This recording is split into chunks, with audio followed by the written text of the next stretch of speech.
Audio Jungle.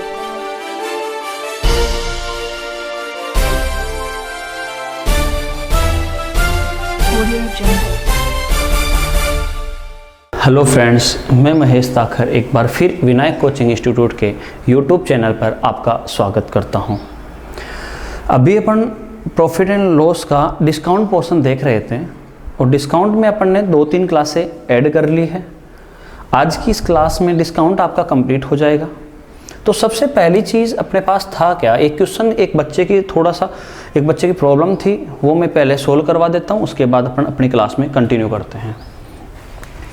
तो क्या बोला गया कि एक दुकानदार एक टेबल को 6,200 रुपये में और कुर्सी को 2,600 रुपये में बेचता है, तो दोनों की लागत का 10% लाभ कमाता है। यदि वह टेबल को 6,000 रुपये में बेचता है और कुर्सी को क्रय मूल्य पर बेचता है तो उसे कुल लागत का 12.5% लाभ होता है। तो टेबल और कुर्सी की लागत कीमत ज्ञात करो।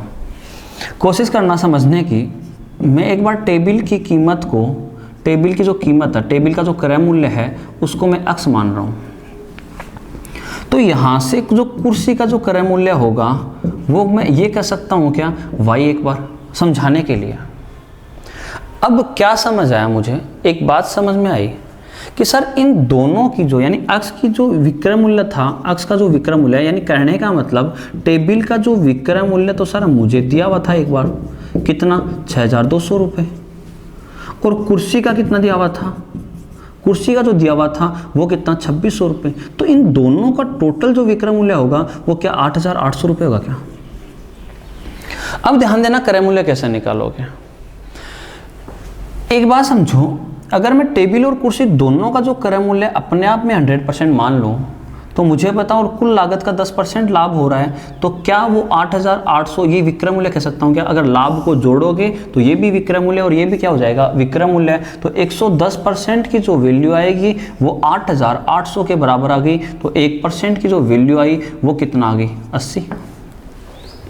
1% की वैल्यू आपने कैलकुलेट की और वो आ गई थी आपके पास 80।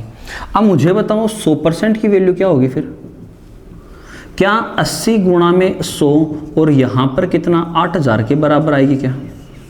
समझ पा रहे हो इस बात को। तो इसका मतलब मुझे इतना और समझ में आया कि यहाँ से सर जो x और जो y है इन दोनों का जो सम है वो तो है 8,000 रुपये। परंतु अगली बार क्या बोला गया, अगली बार अपने को ये बोला गया था कि उसे कुल लागत का 12.5% लाभ होता है। किस कंडीशन में, यदि वह टेबल को 6,000 रुपये में बेचता है, तब टेबल को 6,000 में बेचता है तब उसको कुल लागत का 12.5%। और मुझे आप लोग ये बताओ, अगर मैं इसको तो 6,000 में बेच रहा हूँ और कुर्सी को क्रय मूल्य पर बेच रहा हूँ, क्रय मूल्य y, तब उस कंडीशन में क्या मुझे बताओ 8,000 का और कितना परसेंटेज 12.5% ऐड करोगे और वही तो मेरे पास में विक्रय मूल्य होगा कि नहीं होगा। ये दोनों का विक्रय मूल्य इसके विक्रय मूल्य के बराबर 8,000 का 12.5% ऐड करोगे तो ये कितना आएगा मेरे पास, यहाँ से निकल कर 2 0 से 2 0 हटा दो, पॉइंट हट जाएगा और यहाँ कितना क्या 9,000 के बराबर आएगा। 25 8 200 11 8 88 क्या 9,000 के बराबर आएगा। और वो कितना है 6,000 प्लस y, और y मेरे पास उस किसका, कुर्सी का क्या था मेरे पास, क्रय मूल्य था तो y की वैल्यू निकालोगे तो y की वैल्यू कितना आ गई 3,000। तो कुर्सी का क्रय मूल्य जब 3,000 रुपये आपके पास में आ गया है तो मुझे बताओ क्या टेबल का क्रय मूल्य नहीं निकाल सकते क्या। और टेबल यानी x की कीमत कहाँ से निकालोगे, x प्लस y दोनों का जो सम है वो मेरे पास 8,000 है, ऐसा अपने को पता है। तो x की जब वैल्यू निकालोगे 8,000 में से 3,000 माइनस कर दो, बचा कितना 5,000। और यही तो आपको पूछा था। कई बार कीमत का रेशियो भी पूछ लेता है, तो क्या होगा यहाँ से 3,000 और कितना 5,000 और रेशियो कितना आएगा यहाँ से 3 और कितना 5। ये आप लोगों का आंसर है। जो भी स्टूडेंट क्वेश्चन मेरे से पुटअप किया था वो देख लेना, अगर नहीं समझ में आया तो एक बार रिपीट करके देखना, कोशिश करना फिर समझने की, फिर भी नहीं समझ में आया तो पूछना। देखो ध्यान दो, अगले ही क्वेश्चन की तरफ बढ़ रहे हैं। सबसे पहली चीज है क्या, एक दुकानदार अपनी वस्तु के अंकित मूल्य पर 15% बट्टा देता है। कितना देता है, 15% बट्टा देता है और उसे 19% का लाभ होता है। तो वस्तु की लागत मूल्य में 12% की वृद्धि हो जाती है तो दुकानदार उस वस्तु का अंकित मूल्य क्या करता है 10% बढ़ा देता है और नए अंकित मूल्य पर 15% का बट्टा देता है, तो नए क्रय मूल्य पर उसे कितने % का लाभ होगा। कोशिश करना समझने की, आसान सा क्वेश्चन है, लैंग्वेज थोड़ी सी बड़ी जरूर है परंतु बहुत आसान क्वेश्चन है। क्या करोगे, एक दुकानदार अपनी वस्तु के अंकित मूल्य पर, एक काम करो, जो पुराना जो क्रय मूल्य है और कौन से वाला जो प्रारंभिक केस में था, परिवर्तन से पहले था, मैं लिख देता हूं परिवर्तन से पहले, परिवर्तन से पहले क्रय मूल्य और क्या एमआरपी जो प्राइस है यानी अंकित मूल्य का रेशियो नहीं निकाल सकते क्या? बिल्कुल आप कहोगे सर निकाल सकते हैं। और कैसे निकालोगे आप लोग? क्रय मूल्य कितना मुझे बताओ, 100 माइनस डिस्काउंट, ऐसा मैंने आपको बताया क्या? क्या करोगे, 100 में से डिस्काउंट को घटा दो और 100 में प्रॉफिट को जोड़ दो। यही तो मेरे पास, मैं डायरेक्ट निकाल रहा हूं। अब यहाँ पर क्वेश्चन की भाषाएं बड़ी नहीं हो इसलिए मैं डायरेक्ट निकाल रहा हूं। तो 100 में से डिस्काउंट घटाया, पहले वाला कंडीशन तो ये थी, तो कितना आएगा भाई 85, और यहां कितना 100 में 19 को जोड़ा 100 कितना 19, 100 में 19 को जोड़ोगे तो कितना आएगा 119, और यहां से मुझे आप लोग बताओ कितने से कट रहा है 17 5 85, 17 7 119। क्या इन दोनों का जो अनुपात होगा यानी पुराने जो क्रय मूल्य है और अंकित मूल्य का जो अनुपात आएगा वो क्या 5:7 होगा क्या? बिल्कुल। अब एक बात बताऊं, रेशियो जब भी लिखे होते हैं कॉमन संख्या से कटते हैं। अब यहां आगे बोला गया है कि लागत कीमत को 12% बढ़ा दो। अब 5 का 12% भी बढ़ा सकते हो, कोई फर्क नहीं पड़ता, परंतु मैं थोड़ा सा कैलकुलेशन आसान हो जाए इसलिए हम इस क्रय मूल्य को 500 और विक्रय मूल्य अंकित मूल्य कितना 700 भी मान सकता हूं क्या? क्या कुछ फर्क पड़ जाएगा क्या? नहीं पड़ेगा, बस इंटीजर वैल्यू नहीं आएगी, कैलकुलेशन कम करनी पड़ेगी और ऐसा कुछ नहीं है। तो ध्यान दो एक बार, मुझे बताओ नया जो यहां पर नया जो सीपी होगा यानी नया जो क्रय मूल्य होगा वो कितना होगा? तो नया सीपी आपने निकाला, कैलकुलेट किया सर 500 आपने मान लिया और 12% का प्रॉफिट, 12% की वृद्धि हुई थी, तो 112 कैलकुलेट कर दो, 2 0 से 2 0, 12 5 60, 5 कम 5 500, और कितना होगा क्या 560 होगा क्या? इसी प्रकार से आपने जो नया विक्रय मूल्य निकाला, नया जो अंकित मूल्य निकाला, वो नया अंकित मूल्य कितना, अंकित मूल्य में कितने की 10% की वृद्धि होती है, और मुझे बताओ आपने कितना माना था 770, 770 कहां से आ गया 700, और 700 रुपये MRP प्राइस थी, और मुझे बताओ 10% की जैसे ही वृद्धि करेगा तो क्या 110 बटा में कितना 100, और 2 0 से 2 0, और कितना आएगा 700 कितना 70। ये तो आ गया नया क्रय मूल्य, नया अंकित मूल्य, और ये था नया क्रय मूल्य। अब सबसे पहली चीज बोला क्या गया था? बोला ये गया था कि वह 15% बट्टा भी देता है, तो मुझे बताओ विक्रय मूल्य भी तो निकाल सकते हो क्या आप लोग? आप बोलोगे बिल्कुल निकाल सकते हैं, और विक्रय मूल्य होगा वो 770 का 15% बट्टा दिया तो कितना 85 बट्टा में कितना 100, 0 से 0 कट रहा है, और यहाँ आप लोग 5 से कितनी बार काट सकते हो इसको 17 बार, 5 से कितनी बार 2 बार, कैलकुलेशन करोगे आप लोग और ये आ जाएगा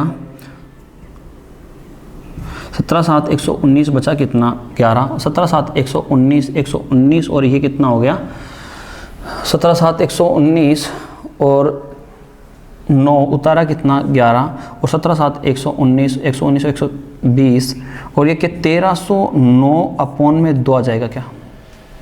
और ये मेरे पास में SP आ गया। अब ध्यान देना, सबसे पहली चीज, इसका काम एक बार खत्म हो चुका है, एक बार मैं इसको साफ कर रहा हूं। तो क्या करोगे आप लोग, मुझे आप लोग ये बताओ, अपने को उसकी इतनी जरूरत थी तो 1309 अपॉन में कितना 2।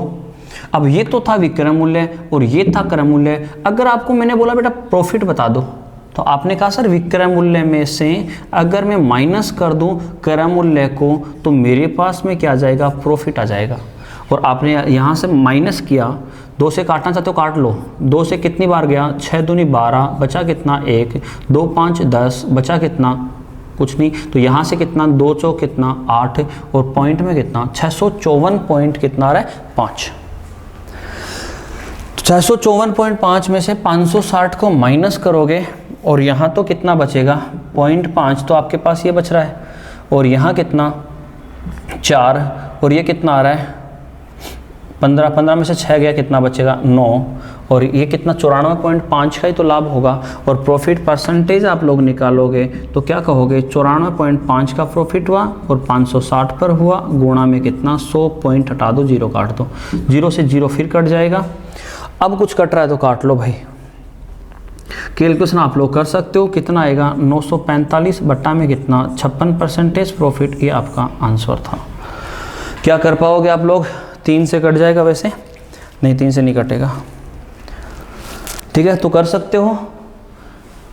चलो नेक्स्ट क्वेश्चन की ओर बढ़ते हैं, ध्यान देना एक बार, चलो ध्यान दो एक बार। सिमिलर क्वेश्चन एक बार फिर से लिया है, जो लोग समझ चुके हैं वो करने की कोशिश करें, जब तक मैं आपको एक्सप्लेन कर देता हूँ।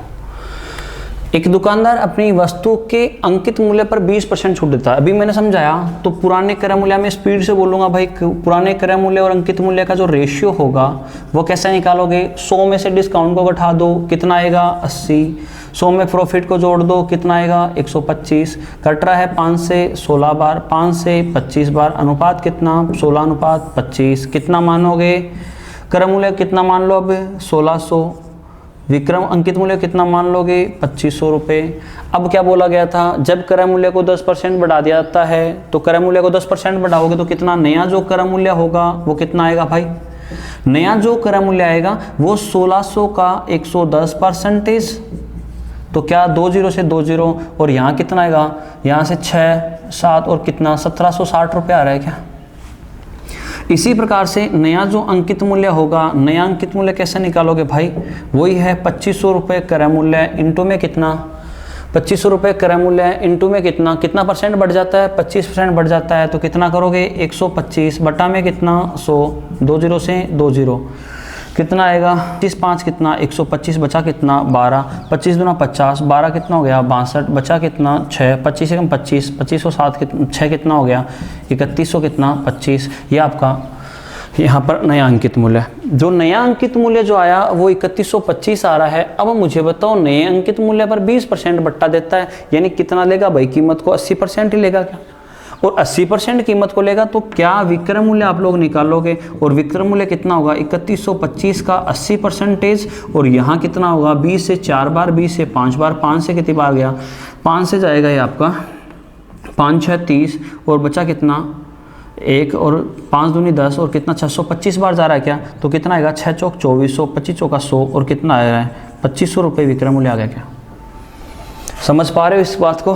क्या 2500 रुपये विक्रय मूल्य है, क्रय मूल्य कितना 1760 और विक्रय मूल्य कितना 2500, और उसी पर तो लाभ की गणना करनी थी। और लाभ की जब गणना करोगे तो क्या करोगे आप लोग, कितने की वृद्धि हो क्या आ रही है भाई? वही तो है।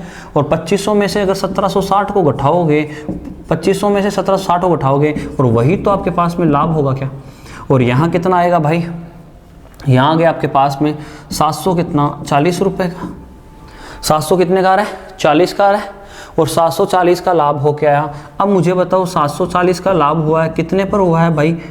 यहाँ पर 1760 पर, इंटू में कितना 100। कैलकुलेशन आप लोग कर सकते हो। क्या कर पाओगे? मुझे उम्मीद है कि आप लोग आसानी से कर लोगे इस टाइप के क्वेश्चनों को। तो चलते हैं नेक्स्ट क्वेश्चन की ओर। चलो ध्यान दो, अगला ही क्वेश्चन, एक वस्तु के क्रय मूल्य और अंकित मूल्य का अनुपात 2:3 है, और लाभ और बट्टा परसेंट का अनुपात 3:2 है, तो लाभ प्रतिशत ज्ञात करो। और लाभ के लिए तो अपने को क्रय मूल्य की आवश्यकता ही होगी। और मुझे आप लोग ये बताओ, ये बट्टा ध्यान रखना, ये लाभ और बट्टा परसेंटेज का अनुपात है। किसका अनुपात दिया हुआ है? लाभ और बट्टा परसेंटेज का अनुपात दिया हुआ है। तो सबसे पहली चीज दिमाग में एक ही आती है कि सर अपने पास में एक वस्तु के क्रय मूल्य और अंकित मूल्य का अनुपात ऑलरेडी दिया हुआ है। वो कितना दे रखा है? अगर क्रय मूल्य और अंकित मूल्य का जो अनुपात है वो 2:3। पर एक बात समझने की कोशिश करना कि अगर बट्टा परसेंट और लाभ परसेंट, बट्टा परसेंट और लाभ परसेंट का जो रेशियो है, किसका दे रखा है? डिस्काउंट का, और किसका दे रखा है? प्रॉफिट का। किसका दे रखा है, प्रॉफिट का जो रेशियो है वो मेरे पास में क्या 3:2 दिया हुआ है क्या। और एक बार समझाने के लिए मैं इसको 3x और इसको कितना मान लेता हूं 2x।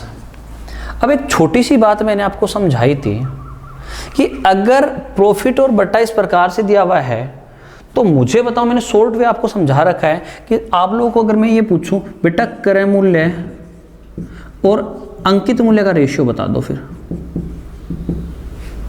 कि सर आपने हमें ये बताया था कि 100 में से डिस्काउंट को घटा दो और 100 में प्रॉफिट को जोड़ दो, ऐसा ही समझाया था क्या।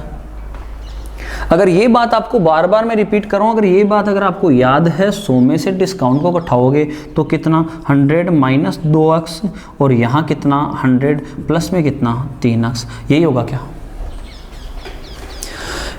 क्या यही आ रहा है क्या। अगर यही बात आ रही है तो मुझे बताओ इन दोनों को मैं अगर अनुपात में ऐसे नहीं लिख सकता क्या भाई। ये बताओ कि क्रय मूल्य और अगर अंकित मूल्य का जो अनुपात है उसको मैं यूं नहीं लिख सकता क्या, कि कैसे, यहाँ से ऐसे लिख सकते हो कि 100 माइनस 2x अपॉन में कितना 100 प्लस में कितना 3x। बोलो भाई। और ये एक बार अपने पास ये ऑलरेडी दिया हुआ है 2 में कितना 3। तिरछा गुणा करवा लो इसको, तिरछा गुणा करवाओगे तो कितना होगा भाई 300 माइनस 6x बराबर होगा क्या 200 प्लस में कितना 6x के। ये उधर ले जाओ और यहाँ x की वैल्यू आप कैलकुलेट कर लोगे तो यहाँ मुझे बताओ ये 6 उधर जाएगा और ये जाके कितने हो गए भाई 12x, और ये 200 इधर आएगा तो इधर माइनस का और ये कितना हो गया 100, और x की जो वैल्यू आएगी वो 12 का भाग दे दोगे। यहाँ से कुछ कट रहा है 25 बट्टा में कितना 3 आ रहा है क्या। x की जो वैल्यू आ गई अगर वो 25/3 आ रही है तो मुझे बताओ प्रॉफिट परसेंटेज नहीं निकाल सकते क्या आप लोग। कैसे, आपने क्या माना था, प्रॉफिट परसेंटेज और बट्टा परसेंटेज का अनुपात 3:2 था। अगर प्रॉफिट परसेंटेज ही आपको पूछना था और x की वैल्यू 25/3 आपके पास में आ गई है तो मुझे बताओ आपने 3x माना था क्या इसको, और 3x माना तो 3 गुणा में x की वैल्यू पुट कर दो, 3 से 3 कट जाएगा और प्रॉफिट परसेंटेज कितना, क्या 25 के बराबर आ रहा है क्या। और यही तो आपसे पूछा गया था। मेरी बात समझ में नहीं आई है तो मैं रिपीट करता हूँ, ध्यान से सुनना एक बार फिर से। अगर क्रय मूल्य और विक्रय मूल्य का जो अनुपात दिया हुआ, अंकित मूल्य का जो अनुपात दिया हुआ है वो 2:3 ऑलरेडी अपने को दिया हुआ है, पर साथ में एक कंडीशन और दे रखी कि यहाँ लाभ और बट्टा का परसेंट का जो अनुपात है वो 3:2 है, और प्रॉफिट तो यहाँ जहाँ लाभ की बात करूँ 3 और 2 दिया हुआ तो 3x और 2x मान लो इनको। और जब आपने 3 और 2x माना तो मैंने आपको शॉर्ट तरीका समझाया हुआ है कि बेटा क्रय मूल्य और अंकित मूल्य का आप लोग रेशियो निकाल सकते हो, और आप लोग क्या करते हो 100 में से डिस्काउंट और 100 में प्रॉफिट को जोड़ते हो तो यहाँ आपके पास में 100 माइनस 2x और 100 प्लस कितना 3x, और ये इन दोनों का आप लोग अनुपात में ऐसे भी तो लिख सकते हो ना। तो मुझे बताओ यहाँ पर 100 में से 2x को उठा दो, 100 में 3x को जोड़ दो, ये क्रय मूल्य और अंकित मूल्य का अनुपात है। और एक बार अपने को ऑलरेडी क्वेश्चन में दिया हुआ था वो कितना दे रखा था 2:3 कैलकुलेशन करोगे यहाँ से x की जो वैल्यू आएगी वो 25/3 के बराबर आ गई। और यहाँ तो आप लोग क्या मुझे बताओ इनको अगर जो समान संख्या जो काटी थी वही तो अपने पास में x तो आ रही है नहीं आ रही, तो x वही आ रही है तो x की वैल्यू पुट करवा दो। और आपने x की अगर आपको पूछा जाए प्रॉफिट परसेंटेज बताओ तो 3 गुणा में कितना 25/3, अगर आपको पूछा जाए तो अगर आपको पूछा जाए क्या डिस्काउंट बताओ तो कितना 25/3, 2 गुणा में 25/3। क्या कर पाओगे आप लोग, 3 से 3 यहाँ कट जाएगा, 25% क्या होगा प्रॉफिट होगा, तो डिस्काउंट कितना होगा क्या 50/3, और यही तो आपको निकालना था। क्या कर लोगे अब तो। चलो ध्यान दो, अगला ही क्वेश्चन। एक दुकानदार एक वस्तु का मूल्य क्रय मूल्य से 50% अधिक अंकित करता है। अब आगे क्या बोला गया, यदि दुकानदार इस वस्तु के विक्रय मूल्य को उसके वास्तविक मूल्य का 2 गुना कर देता है। कितना कर देता है 2 गुना कर देता है। उसके विक्रय मूल्य को उसके वास्तविक मूल्य का कितना कर देता है 2 गुना कर देता है, तो लाभ उसका पहले से 3 गुना हो जाता है। लाभ उसका पहले से कितना गुना हो जाता है 3 गुना हो जाता है। उस वस्तु का विक्रय मूल्य क्या था और पहले का लाभ परसेंट, उस 2 क्वेश्चन पुटअप हुए हैं। एक तो क्या हुआ है उस वस्तु का वास्तविक विक्रय मूल्य क्या था, ये उसको उस वस्तु का वास्तविक विक्रय मूल्य क्या था और पहले का लाभ परसेंटेज ज्ञात करो यदि अंकित मूल्य 300 रुपये दिया गया हो। ध्यान देना,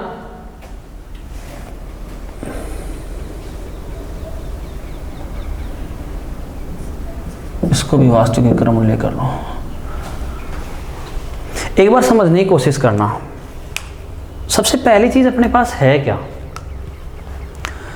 एक काम करते हैं, यहां देखो लास्ट रो में देखना, यदि अंकित मूल्य 300 रुपये और आप लोग को इतना पता है यहां से कि अंकित मूल्य 300 रुपये देता है, तो साथ ही क्या बोला गया, एक ऊपर वाली लाइन को देखो कि 150% अधिक अंकित करता है।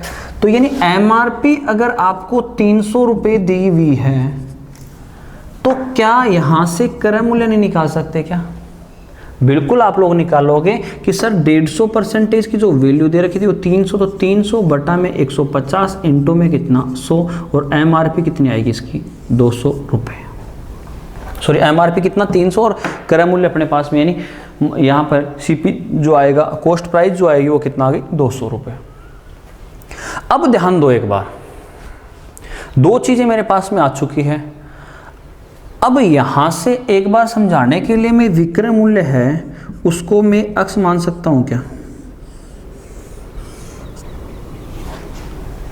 विक्रय मूल्य को जैसे ही आपने अक्स माना तो आपके दिमाग में एक चीज आई कि सर मैं प्रॉफिट भी निकाल सकता हूं, कितने रुपए का हुआ है वो मैं कैसे निकालूंगा कि अगर इस एसपी में से 200 रुपये को घटा दूं तो ये मेरे पास में क्या हो सकता है, सॉरी इस एसपी में से इस 200 रुपये यानी सीपी को घटा दूं तो ये मेरे पास में प्रॉफिट आ सकता है। इतनी बातें तो समझ में आ गई मुझे। अब नेक्स्ट में क्या बोला गया, उस वस्तु के विक्रय मूल्य को उसके वास्तविक विक्रय मूल्य का 2 गुना कर दिया जाए, और वास्तविक विक्रय मूल्य तो अक्स था और इस अक्स का 2 गुना करते कितना हो गया 2 अक्स। अब मुझे बताओ आप लोग कि अगर क्रय मूल्य में तो कोई चेंजमेंट नहीं हो रहा, अगर इस क्रय मूल्य को घटा दूं तो क्या ये 200 रुपये, यानी एक बार साथ साथ ही बोलते जा रहा हूं, एक बार साथ साथ इसलिए बोल रहा हूं कि इसको 2 गुना करते दिमाग में आया कि सर इसमें से 200 घटा दूंगा तो भी मेरे पास प्रॉफिट आ जाएगा इस वर्तमान केस में। तो उस लाभ उसका पहले से 3 गुना जाता है और पहले लाभ कितना था x माइनस 200 और इस लाभ को कितना गुना कर दो 3 गुना, तो ये दोनों बातें आपस में बराबर भी तो रख सकता हूँ क्या? ये भी वर्तमान लाभ है और ये भी वर्तमान लाभ है, तो ये दोनों बातें बराबर भी तो लिख सकते हो या नहीं लिख सकते हो? जब दोनों बातें आपने बराबर लिखी तो सॉल्यूशन थोड़ा सा कर लेते हैं इसका। तो 2x माइनस 200 और वो बराबर होगा 3x माइनस 600 के बराबर होगा क्या? इसको इधर ले लो तो ये किसका हो जाएगा, माइनस का, इधर क्या बचेगा x और ये उधर जाएगा तो माइनस का 600 और ये प्लस का 200 और माइनस से कितना बचेगा 400, माइनस से माइनस कट जाएगा और x की जो वैल्यू आ गई वो मेरे पास में कितना आ गई 400 रुपये आ गए क्या। अब पूछा क्या था, उस वस्तु का, पहला क्वेश्चन क्या था, उस वस्तु का वास्तविक विक्रय मूल्य क्या था, जो अपन ने x माना वही तो आपका आंसर था। तो एक क्वेश्चन तो सॉर्ट आउट हो गया। अब आता है पहले का लाभ परसेंट बताओ। भाई पहले का जो क्रय मूल्य में कोई चेंजमेंट नहीं होता, पहले का जो क्रय मूल्य था वो 200 रुपये और पहले का जो विक्रय मूल्य आया था वो कितना है 400 रुपये। और मुझे आप लोग ये बताओ कि यहाँ क्रय मूल्य तो कितना 200 रुपये, विक्रय मूल्य कितना 400, तो क्या प्रॉफिट नहीं निकाल सकते क्या? इस दूसरे क्वेश्चन का आंसर नहीं दे सकते क्या?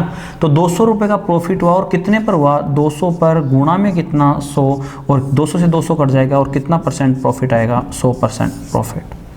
क्या कर पाओगे इस क्वेश्चन को? देखो ऐसे कुछ क्वेश्चंस ऐसे होते हैं जिनमें ट्रिक अप्रोच आप लोग नहीं काम में ले सकते, क्योंकि ट्रिक अप्रोच हर जगह आपके काम नहीं आती है। कोशिश करता हूं मैं हर क्वेश्चन को बेसिक वे से समझाते हुए ट्रिक अप्रोच तक लेके जाऊं, परंतु जहां तक ट्रिक अप्रोच कुछ एक क्वेश्चनों में काम करती है और कुछ एक में नहीं करती, और जहां काम करती है वहां मैं आपको बताते भी आया हूँ। जितनी देर तक काम करिए, जितनी अगर आधे पोर्शन में काम करिए तो आधे भी मैंने आपको बता दिया होगा। चलो ध्यान दो अगले क्वेश्चन की ओर, चलो ध्यान दो नेक्स्ट क्वेश्चन की ओर। क्या कह रहा है कि एक दुकानदार अपनी वस्तु को 25% के लाभ पर बेचता है।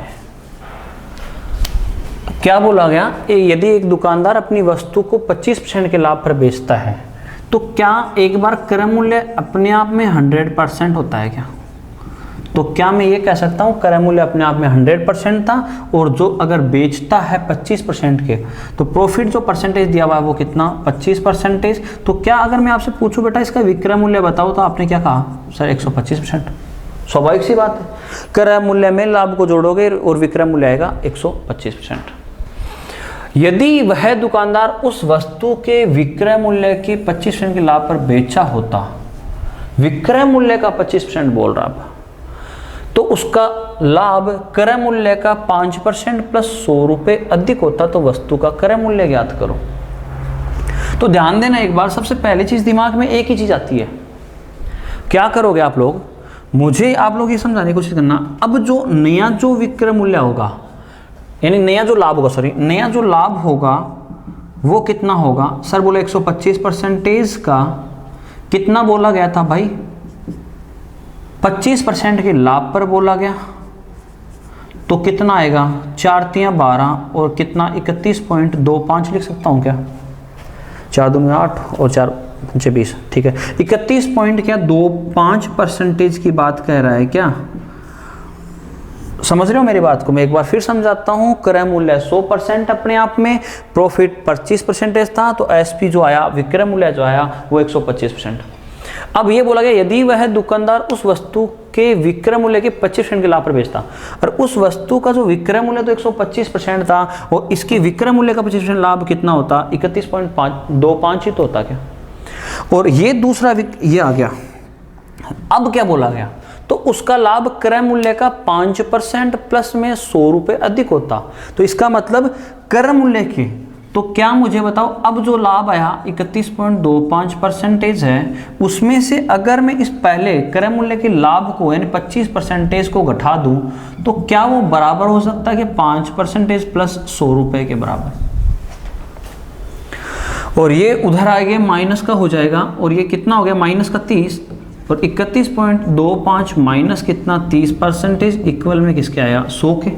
तो 1.25% की जो वैल्यू आ रही है, अगर 100 आ रही है तो 1% की वैल्यू कितना होगी 100 अपॉन में 1.25। अगर 100% की वैल्यू निकालोगे तो कितना आएगा भाई 100 इंटू में कितना 100 अपॉन में कितना 1.25, ऐसा आप लोग बोल सकते हो। भाई पॉइंट हटा दो, इंटू में 100 लगा दो, 25 से 5 बार, 25 से 4 बार, 5 से कितनी बार गया 20 बार, 4 दूनी 8, यानी कितना आएगा 80। 80 का गुणा 100 से करोगे, और जो यहाँ पर जो क्रय मूल्य आया वो क्रय मूल्य तो आपको निकालना था, और वो क्रय मूल्य कितना आ गया 8000 रुपये। ये आपका आंसर था। मैंने इस टॉपिक में बहुत कुछ करवाने की कोशिश किया आप लोगों को। हाँ, कई जगह पर मैंने सिंगल क्वेश्चन करवाए, कई जगह मैंने सिमिलर 2 क्वेश्चन करवा दिए। वो ऐसा इसलिए है कि जो मुझे लगा कि यहाँ से 2 क्वेश्चन करवाने चाहिए, मैंने वहाँ से 2 क्वेश्चन आपको प्रोवाइड भी करवाए हैं। इतने ही इस टॉपिक में, लगभग मेरे हिसाब से इस टॉपिक में अप्रोक्सीमेट 85 के 90 के अप्रोक्स क्वेश्चन हुए हैं। और सब जहाँ तक कोशिश तो यही थी कि मैं हर क्वेश्चन में, क्योंकि वीडियो रिकॉर्डेड वीडियो, अगर आप लोग ये रिकॉर्डेड वीडियो आपको ऑलरेडी यूट्यूब पर लाइव क्लास खत्म होने के बाद मिल जाता है, तो यहाँ से आप लोग देखने की कोशिश करना, बार बार नहीं समझ में आए तो रिपीट करना, कोशिश करना बार बार, ताकि 2 क्वेश्चन अगर मैं करवाता हूँ तो कुछ स्टूडेंट्स को ये लगता है कि सर यहाँ हमारा टाइम खराब होता है कि हमें एक बार में समझ में आ गया, दोबारा क्यों बताया गया। तो आपके पास ऑप्शन होता है, जिन लोगों को नहीं समझ में आया वीडियो को रिपीट करना, देखना। और जो भी अगर आपको इसके अलावा ये टॉपिक मेरी तरफ से ख़त्म हुआ, नेक्स्ट क्लास में मिलते हैं कुछ नए टॉपिक के साथ में। आज के लिए इतना ही, धन्यवाद। जय हिंद, जय भारत।